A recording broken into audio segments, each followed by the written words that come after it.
Thank you, Vince, and thank you, Josh, for all the great work that Free Press is doing to support public media in this country.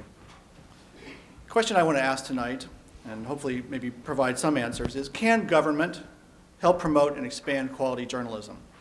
It's not just an academic question. In the past in the US, we've relied on commercial media to do more than just make money. Even if they weren't public, strictly speaking, they pledged to fulfill public interest obligations in line with their First Amendment freedoms. Now that equation has changed. Commercial media are laying off reporters, cutting back, sometimes shutting down. Technology and innovation will not completely fill the gap. And despite the great work that the Knight Foundation is doing, philanthropy and donations won't match the lost advertising dollars. It's no longer clear that we have enough of the kind of journalism that democracy needs. Fortunately, there's another tool in our arsenal, public media. Some politicians have tried to scapegoat public media, but in fact, as Josh also spoke of, NPR and PBS are consistently among the most trusted media organizations in America. Historically, has government had a positive role to play in the US? Does it have a role to play in the future? Yes, on both counts, have, say, a number of reports over the last several years, from Columbia University and the Columbia Journalism Review, from USC Annenberg, from the Knight Commission, from the Aspen Institute, and from the Free Press. Even so, for some, there's still not enough evidence.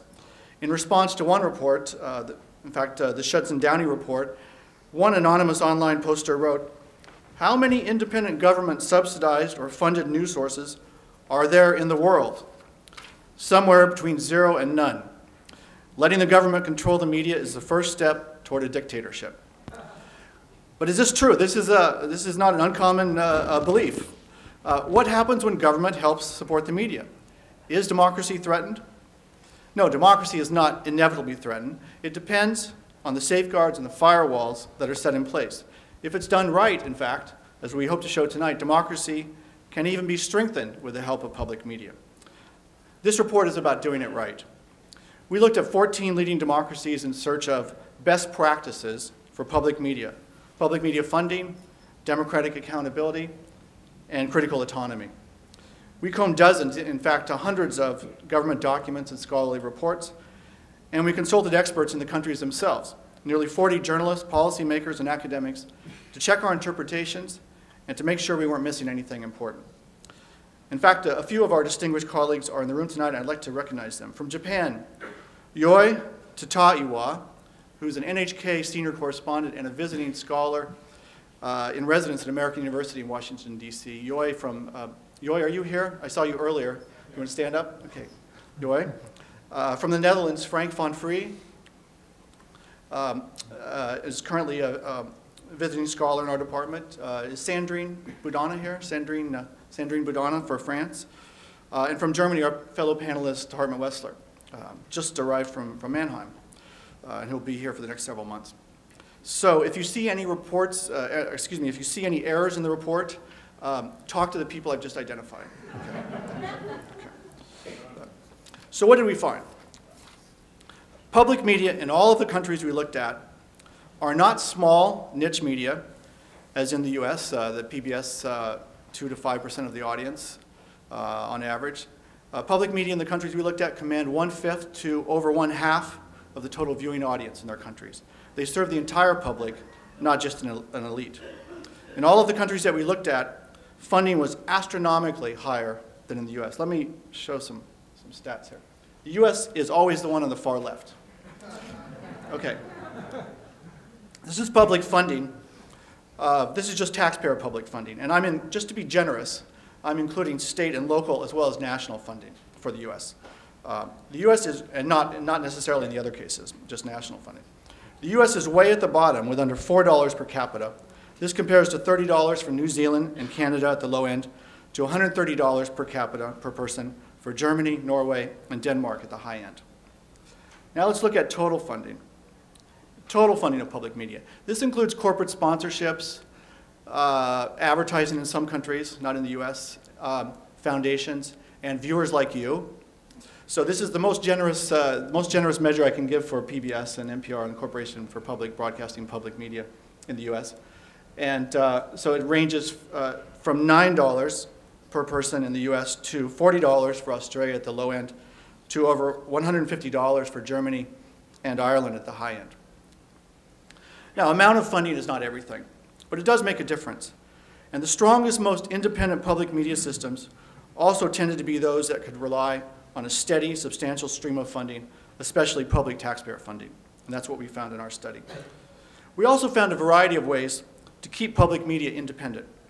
We don't expect that any of them will be adopted wholesale, but we do hope they will be taken as a menu of options that we can tinker with and adapt for the American context. So I'd like to just briefly outline some of these options. First, in several countries, funding is established for multi-year periods. This makes it harder for governments to punish public media for programming they don't like. And whenever countries go from multi-year funding or license fees to annual appropriations, the result tends to be a decline in independence and quality. And that has happened in some countries where they've gone backwards in this. And there has been a decline in the quality as a result. Second, funding and regulation work best when they're content neutral. This is especially relevant for the case of newspaper subsidies.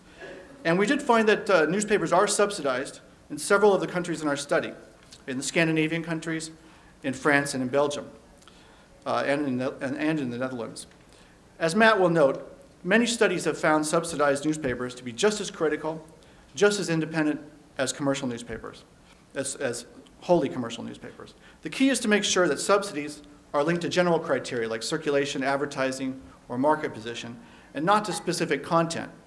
For example, in France, both the far left and far right newspapers have received subsidies. Third, public media seem to be strongest when citizens feel that media are directly responsive to them rather than to politicians or advertisers.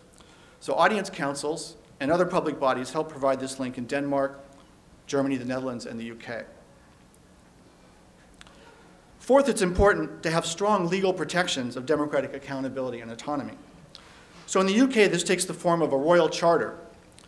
The royal charter sets goals and funding for a period of 10 years. Once the charter is agreed to, this doesn't work perfectly, but once the charter is agreed to, the government's capacity to micromanage the BBC is very limited.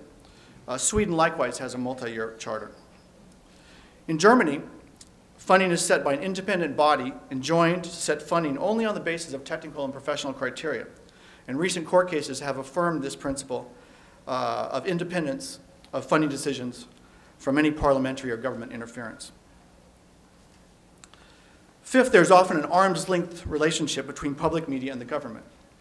Multiple layers of administrative boards or agencies serve as buffers to keep partisan interference at a distance. In both the Sweden and the UK, public media are essentially owned by non-governmental trust. And finally, but what matters is how the members of these trust or administrative boards are selected. In many countries, the terms of members are staggered to help assure diversity of viewpoints. And the power to appoint is spread out among many parties and branches of government. Do public media work perfectly? Of course not. They have their blind spots just as commercial media do. And they face real challenges, just like commercial media, in making the transition to the internet. So let's be clear. The goal should not be to replace private media, but to supplement private media with more and better public media. The goal of media policy should be to draw out the unique strengths of each type of media. Josh mentioned C. Edwin Baker earlier, and in closing, let me just say that our research really bears out Ed Baker's path-breaking diagnosis that complex democracies require complex media systems. No one type of media will do everything. In the US, the one ingredient we clearly need more of is public media. Why does this matter? As my co-author Matt Powers will now show, democracy really does work better when you add a good measure of public media.